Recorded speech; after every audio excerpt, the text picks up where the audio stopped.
Psych2Goers, do you remember the last time you felt sad, anxious, or scared that you were somehow off? You're not alone, even if it may feel like it.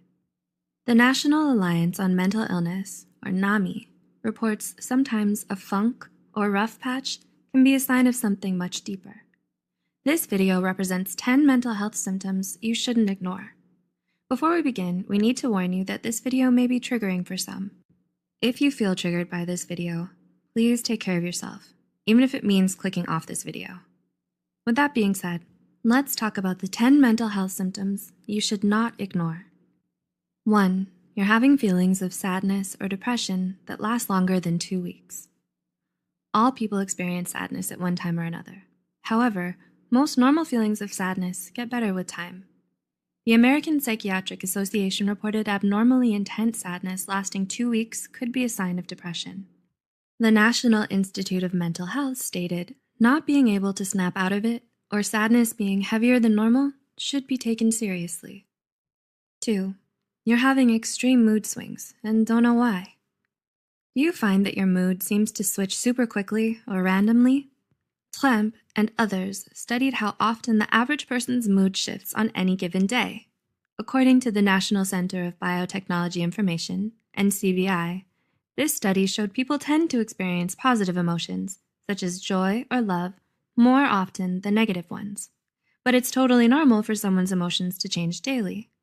However, the National Alliance for the Mentally Ill, NAMI, warns especially dramatic mood swings that cause huge changes in your behavior and energy can be a sign of bipolar disorder. Agencies such as the American Academy of Pediatrics say the more red flag signs are experiencing sadness, anger, or feelings of excessive euphoria for most of the day, especially if it has nothing to do with what's going on in your life. 3. Your worry and anxiety have gotten out of control. Have you ever found yourself worrying but can't shut it off? According to the National Institute for Mental Health, it may be a sign of an anxiety disorder. Other signs of anxiety disorders include having problems relaxing, insomnia, racing thoughts, unexplained aches and pains, or being easily irritated. The Anxiety and Depression Association of America suggests that if you've ever felt this way on most days for at least 6 months, you should consider talking to a mental health professional about your symptoms.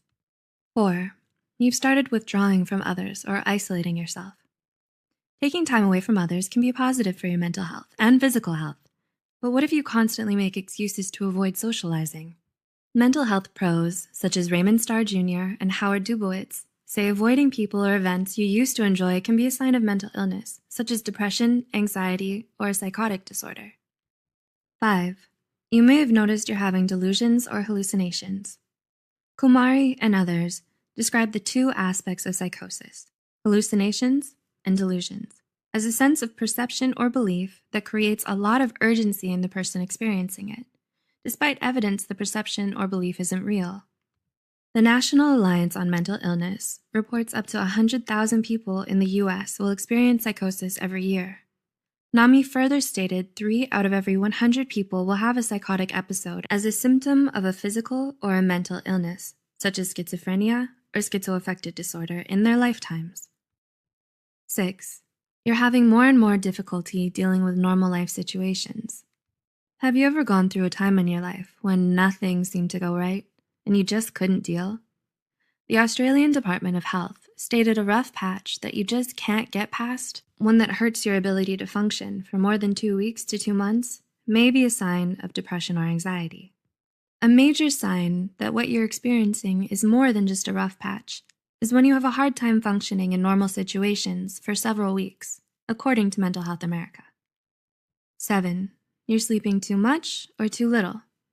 The Harvard University School of Medicine believes that 10 to 18% of the general population has problems sleeping. However, Harvard's med school stated either sleeping too much or too little is 2 or 3 times more common in people who suffer from a mental illness.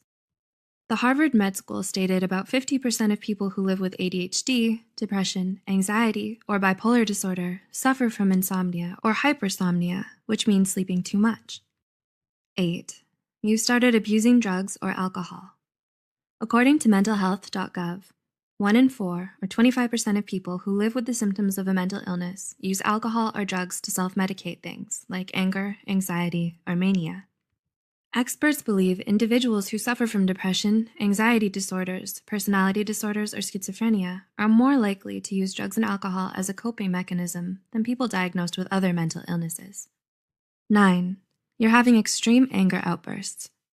Do you ever feel anger that's almost impossible to control or way too much for the situation? If so, your anger may be warning you about your stress levels, unresolved grief, or your anxiety. Healthline reported extreme anger outbursts can also be a sign of unresolved trauma, bipolar disorder, alcohol abuse, obsessive compulsive disorder, intermittent explosive disorder, or depression. If you wonder if your anger is healthy, experts recommend first recognizing your physical and emotional signs of anger. And 10. You've started thinking of self-harm or suicide. The Mental Health Foundation reported up to 10% of people under the age of 30 have thought about self-harm or suicide. There are many reasons people consider self-harm or suicide, such as abuse or neglect at home, a major loss, trauma, or a catastrophe that you can't control or avoid.